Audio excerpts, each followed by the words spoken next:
In the sleepy Macedonian town of Kisevo, time had a way of slipping by unnoticed. Life was uneventful, predictable, and safe, at least that's what the residents believed. But behind this facade of tranquility, a monster lived among them, weaving himself into their lives with chilling precision. This is the harrowing story of Vlado Tennessky, a journalist whose thirst for blood rivaled his passion for words, and whose darkest secrets were buried in the same pages he used to expose others. Born in 1952, Vlado Tennessky seemed like any other man of his generation. He grew up in Kisevo, surrounded by its modest landscapes and a tightly knit community. His upbringing was not without its difficulties, marked by a strained relationship with his domineering mother. Her strict, controlling nature left deep scars on the young Tennessky, and some who knew him would later describe his childhood as one of quiet resentment and suppressed rage. By adulthood, however, he had crafted a different persona. To his neighbors, Tennessky was the epitome of a mild-mannered intellectual. A journalist by profession, he dedicated his career to reporting on the mundane events of Kisevo and its surrounding areas. He earned a reputation for his thoroughness and a knack for detail, becoming a trusted source of information for the community. But behind his calm demeanor lay a darkness no one could have imagined. The illusion of safety in Kisevo was shattered in 2003 when the body of Mitra Simjanoska was discovered. Mitra, a 64-year-old retired cleaner, had been brutally murdered. Her body, wrapped in a sack, was found in a desolate field on the outskirts of town. She had been raped and strangled, her life extinguished in an act of incomprehensible violence. The murder sent shockwaves through the town. Kisevo was not a place where such things happened. The police launched an investigation, but there were no leads, no witnesses, and no obvious suspects. Fear began to creep into the hearts of the townspeople, but as the months passed without further incidents, the collective anxiety began to fade. Then, in 2005, the nightmare returned. Another woman, 56-year-old Gorika Pavleska, was found dead. Like Mitra, Gorika had worked as a cleaner. Her body bore the same marks of violence: sexual assault, strangulation, and the grotesque indignity of being discarded like trash. The similarities between the two cases were impossible to ignore, and the police began to suspect that Kisevo had a serial killer in its midst. The murders were not random. The killer had a type: older women, poor and vulnerable, often those who had spent their lives in low-status jobs like cleaning. These women lived on the fringes of society, their quiet existence making them easy prey. By 2008, the body count had risen to 3. Ljubika Likoska, a 65-year-old cleaner, was the latest victim. Her body, like the others, was bound and dumped in a remote location. The method of her death was identical: rape, strangulation, and mutilation. The town of Kisevo was paralyzed by fear. Women who fit the killer's profile no longer ventured out alone. Doors that had once been left open were now bolted shut, and as the murders continued, the killer seemed to grow bolder, taunting the police with his ability to evade capture. Yet amidst the chaos, one man appeared to be a voice of reason. Vlado Tennessky's articles on the murders were a cornerstone of local news. His reporting was detailed and compassionate, painting vivid pictures of the victims' lives and their tragic ends. He wrote with a sensitivity that resonated with readers, delving into the struggles these women faced and the horror of their deaths. But as the murders continued, Tennessky's work took on an unsettling quality. His articles contained details that seemed too precise: information that had not been released to the public. He described the exact knots used to bind the victims, the positioning of their bodies, and other grisly specifics that only the killer could know. At first, these details were dismissed as the product of diligent journalism. After all, Tennessky was known for his meticulous reporting. But as the police struggled to make progress in the case, they began to scrutinize his work more closely. As investigators pieced together the evidence, a disturbing pattern emerged. The victims all shared one additional connection: they had been acquaintances of Tennessky's mother. This revelation cast a dark shadow over the journalist, whose strained relationship with his mother had long been a topic of local gossip. The parallels between the victims and his mother were impossible to ignore. Like them, she had been a cleaner. Like them, she had been a figure of authority in his life, someone who wielded power over him in a way he deeply resented. The police began to suspect that the murders were not random acts of violence but deeply personal, fueled by decades of suppressed rage and a twisted need for control. In 2008, the investigation reached a turning point. DNA evidence recovered from one of the crime scenes provided a crucial lead. The sample was compared to Tedeschi's DNA, and the results were undeniable. He was the killer.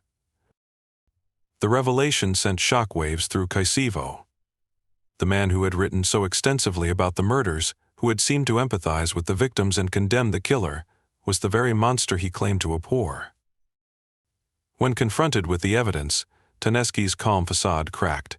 He was arrested, and the community he had deceived so thoroughly was left reeling. Tedeschi's arrest should have been the beginning of justice for his victims and their families. But just days after his imprisonment, he was found dead in his cell. He had drowned himself in a bucket of water, a grim and desperate act that silenced him forever. His death robbed investigators of the chance to uncover the full extent of his crimes. How many other women had he killed? Were there more victims whose bodies had never been found? And what drove him to commit such heinous acts? These questions would remain unanswered, haunting the people of Kisevo like the ghost of Tedeschi himself.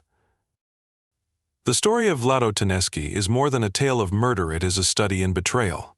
He was a man who used his position of trust to mask his crimes, a predator who manipulated the very tools meant to expose evil to hide his own darkness.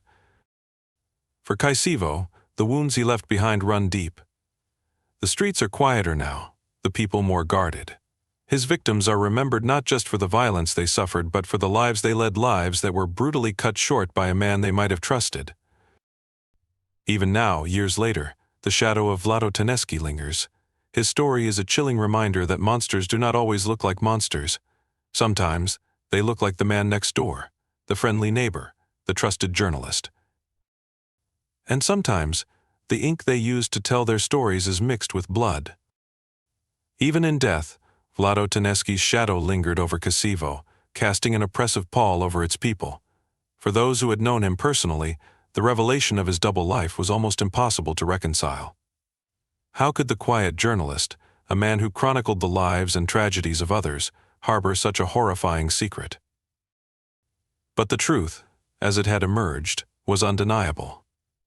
Tedeschi's death left many questions unanswered, and for the families of his victims, his suicide was both an escape and a curse.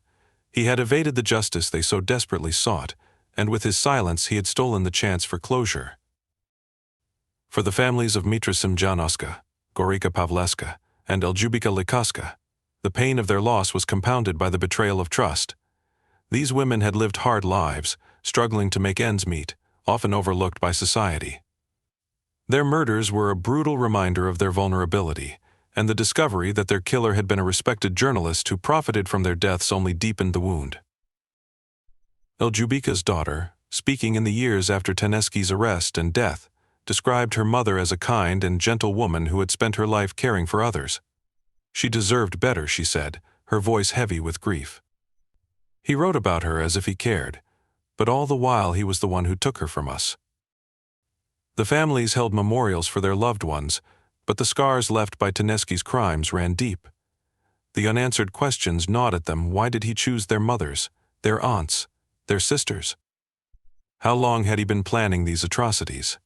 And most haunting of all, were there other victims they did not know about?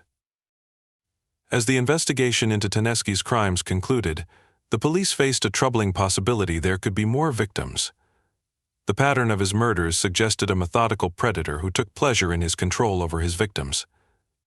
Women who fit his profile, older, poor, and often living alone, had gone missing in the region before, their disappearances dismissed as accidents or misfortunes. Could Tedeschi have been responsible for their fates as well? Without his confession, the truth remained elusive. Investigators combed through his writings, looking for hints of other crimes. His articles were scrutinized for inconsistencies, for small details that might point to other victims. Some passages took on a sinister new meaning, as if he were taunting readers with hidden clues. But no concrete evidence emerged. The true extent of Tedeschi's depravity may never be known. The murders and Taneski's exposure shattered the trust that had once defined Kosovo. In small towns, everyone knows everyone, or so they believe.